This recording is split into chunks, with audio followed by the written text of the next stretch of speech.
She was a judge, a woman, living under iron-fisted oppression. And yet the destiny of an entire nation rested not on armies or weapons, but on her voice. One voice, spoken beneath the palm tree. When iron chariots ruled the land and terror gripped every household, hope had nearly vanished. But God had a plan, and he chose the most unexpected person to carry it out.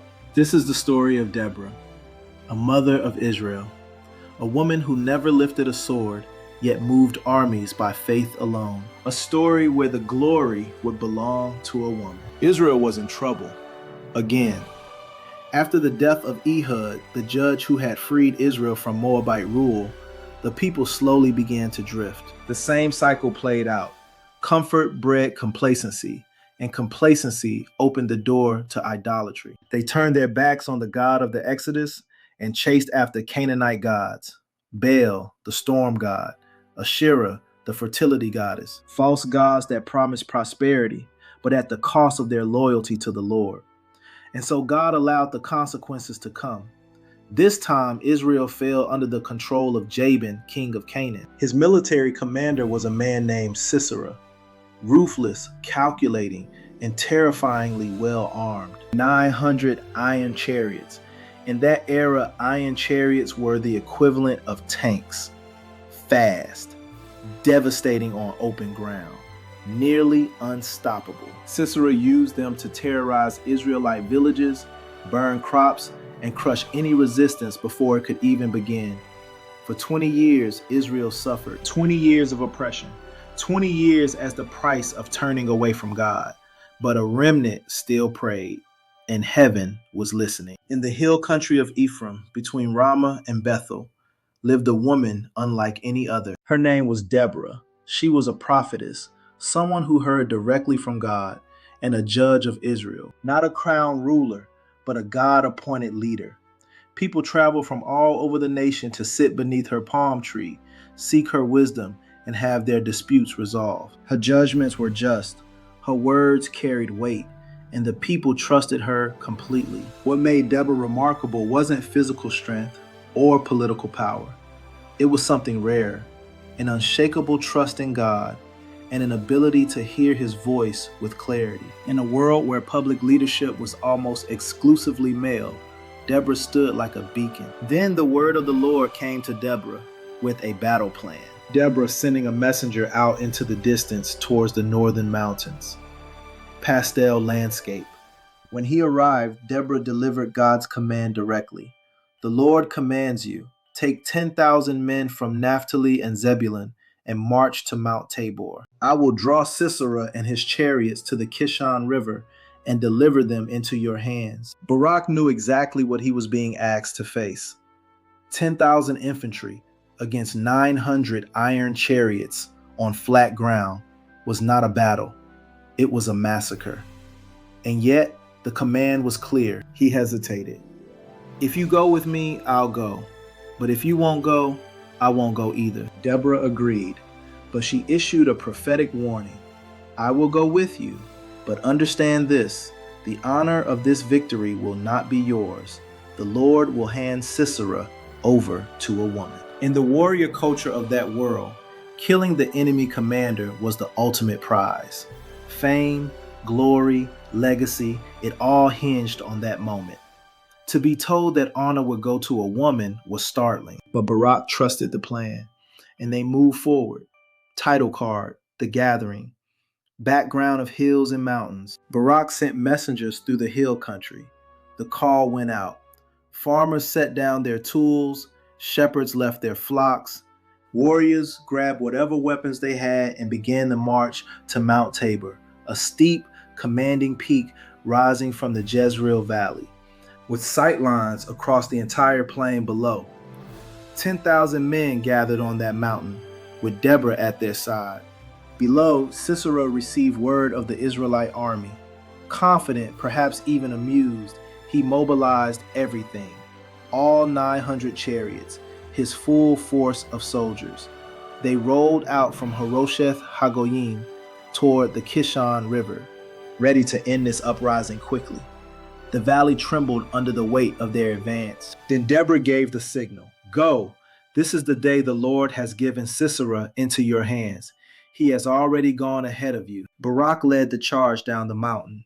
By every military calculation, it should have been a slaughter, but God had other plans. The sky opened. Storm clouds rolled in with sudden ferocity, and rain began to fall. Heavy, relentless rain. The flat valley ground turned to thick mud. The Kishon River swelled, burst its banks, and swept across the plain. Sisera's iron chariots, his greatest weapon, his ultimate advantage, became useless. Wheels sank into the mud.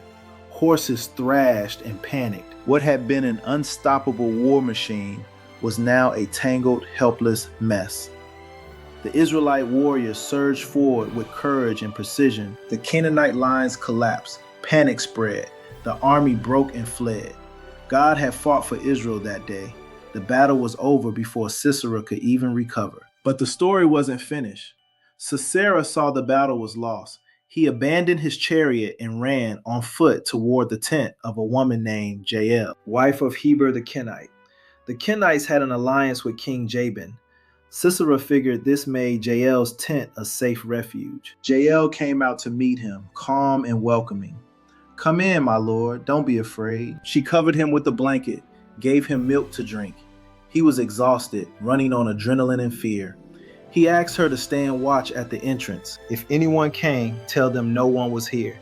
Then he fell into a deep sleep, and Jael made her move. She picked up a tent peg and a hammer, tools she had used countless times to pitch her family's tent.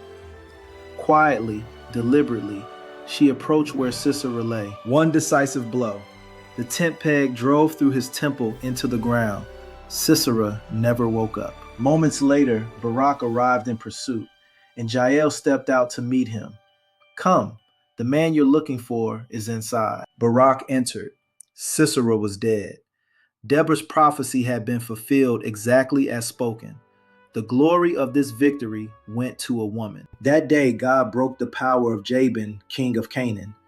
Israel grew stronger, and eventually Jabin was destroyed completely. Deborah and Barak celebrated with a song, one of the oldest poems recorded in the entire Bible, preserved in Judges 5. And for 40 years after that day, the land of Israel had peace. Deborah's story isn't just ancient history. It's a living message. In an age when men held almost every position of public power, God chose a woman as judge, prophetess, and military strategist. Not because there were no men available, but because he calls whom he calls, and his choices are never limited by human expectations.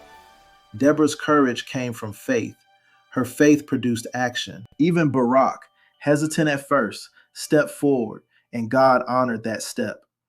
The victory wasn't won by superior numbers or better weapons.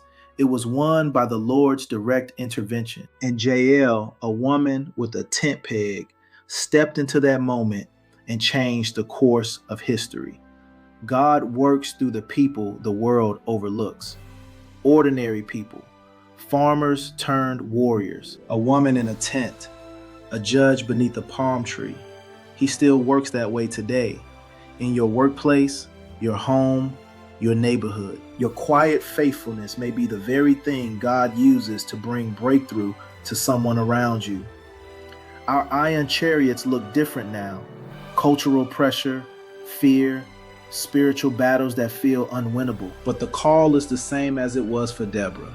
Stand firm, speak truth, move when God says go. The same God who fought for Israel against Sisera's chariots fights for his people today. In battles seen and unseen, in victories large and small. The real question isn't whether God can win. The question is, will you trust him enough to step onto the battlefield? Your faith, like Deborah's, like Barak's, like Jael's, may be the very instrument God uses to bring deliverance to your life and to the lives of those around you.